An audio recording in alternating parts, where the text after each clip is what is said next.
And I think I just ended on one. Hey guys, Nate here from the 80/20 Drummer. Back at you for another lesson of the week. This is the first lesson, as you see, from the new digs. I was racking my brains to try to figure out what to show you guys. And I wanted to do a lesson on how do you escalate a solo. If you're playing along,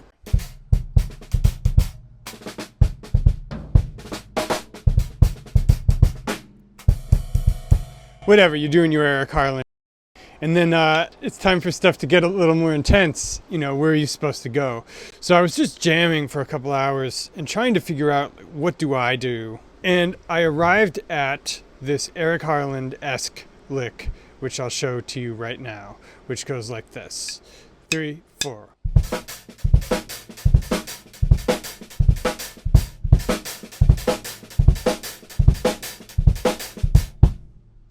And it's pretty easy to deploy in context. You're going along and you're probably playing something like,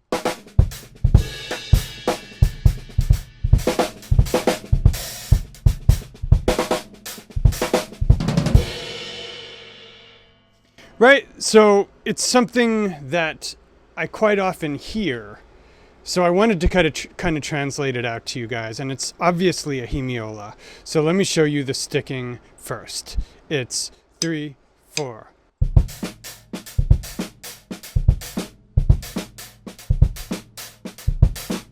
And if I put the right hand on the floor tom, 3, 4.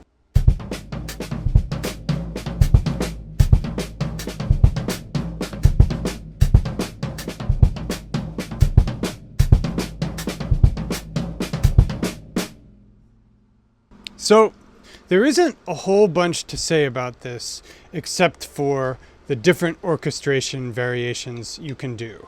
And I recommend sort of 3 primary ones. For simplicity, I actually like to play with the hands completely linearly with the right hand on the hats and the left hand on the snare drum.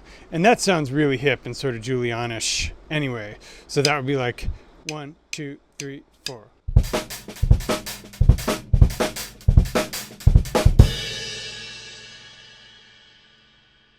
So as with all of these, you want to practice deploying them in context. And the one thing you want to try to remember is that it doesn't work well if you've got a bass drum pickup. So,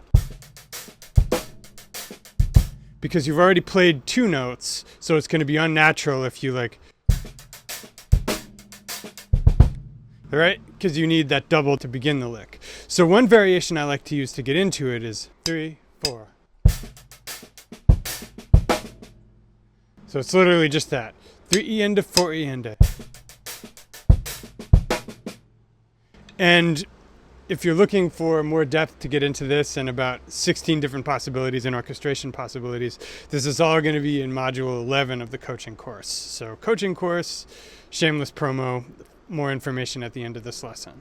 But to get into the lick from that,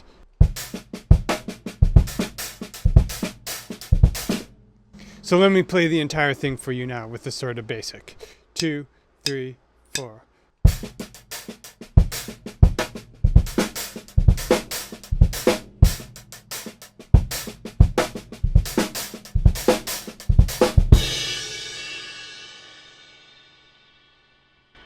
So that's really the basic thing. You can absolutely just practice that at various tempos until you get comfortable with it. And I recommend practicing, starting the fill both on the big beat 1 and the big beat 4. So instead of 1, 2, 3, 4, you can also go 1, 2, 3, 4. That's an easy way to right away introduce more interest in your phrasing if you just get in the habit of starting phrases on beat 4. And there are other parts of the beat you can start them on too, but just as the 80/20 drummer, you know, I've got to patch you up and send you back out into battle. So 4 is the lowest hanging fruit there. Okay, orchestration possibilities with that lick. So the most probably common, and actually if you listen to Eric play or if you listen to somebody like Thomas Pridgeon, you'll more commonly hear it like this. 3, 4.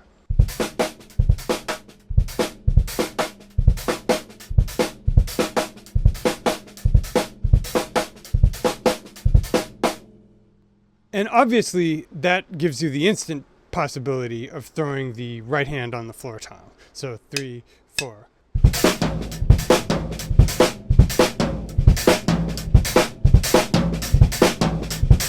Etc. You can also do this Thomas Pridgeon, Keisha Cole. He doesn't do that lick anymore because it died in the 90s. Tom sweep that I'm obsessed with. So instead of 3, 4, you can go 3, 4.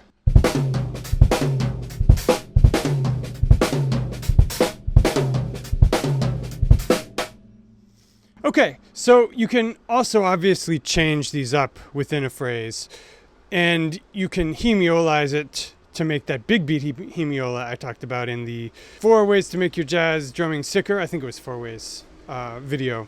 The big hemiola, where instead of just 1, 2, 3, 1, 2, 3, 1, 2, 1, it's 1, 2, 3, 4, 5, 6, 1, 2, 3, 4, 5, 6, 1, 2, 3, 4, 1. So that would sound like instead of 3, 4,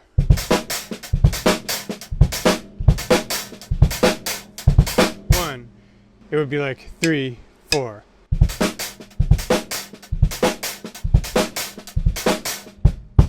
Or however you want to end it. And that introduces the possibility of textural variations within the pattern that sound more logical. And, you know, a no-brainer is to kind of alternate back and forth between 2 orchestration possibilities. So you've added another dimension to the texture. So 3, 4. Or 3, 4.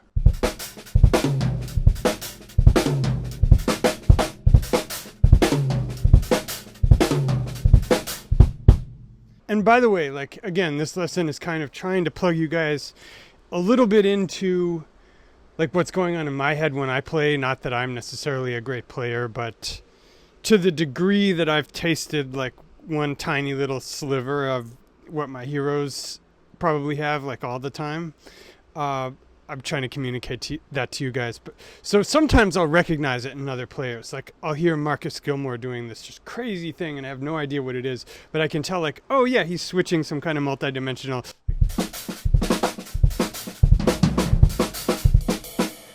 Whatever it is. So what's the last thing I want to show you is just that sort of Tyson Spanky where you can just switch the hands. And so I think the Spanky is it's so funny that Spanky, his whole thing has been reduced down to just like,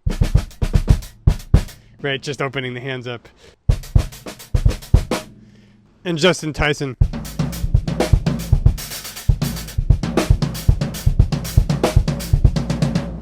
Right, it's as if that was all those guys were into. So last thing, the lick is 3, 4. So you just switch the hands. So 3, 4.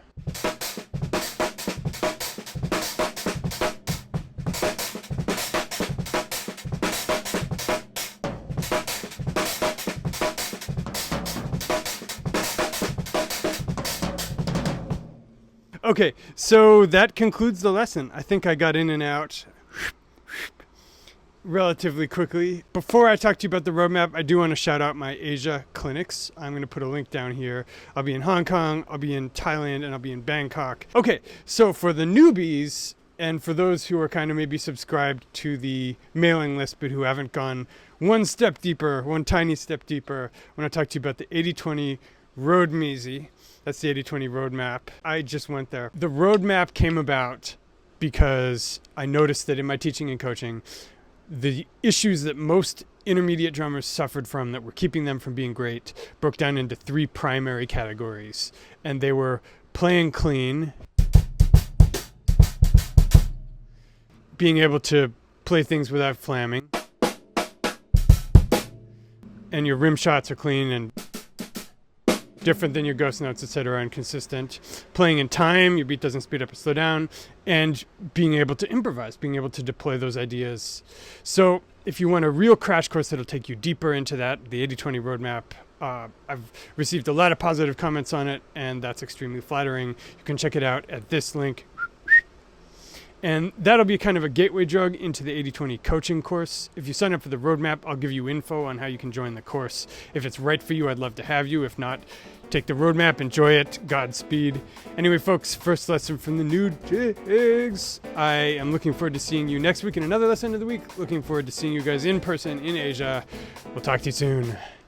Pax.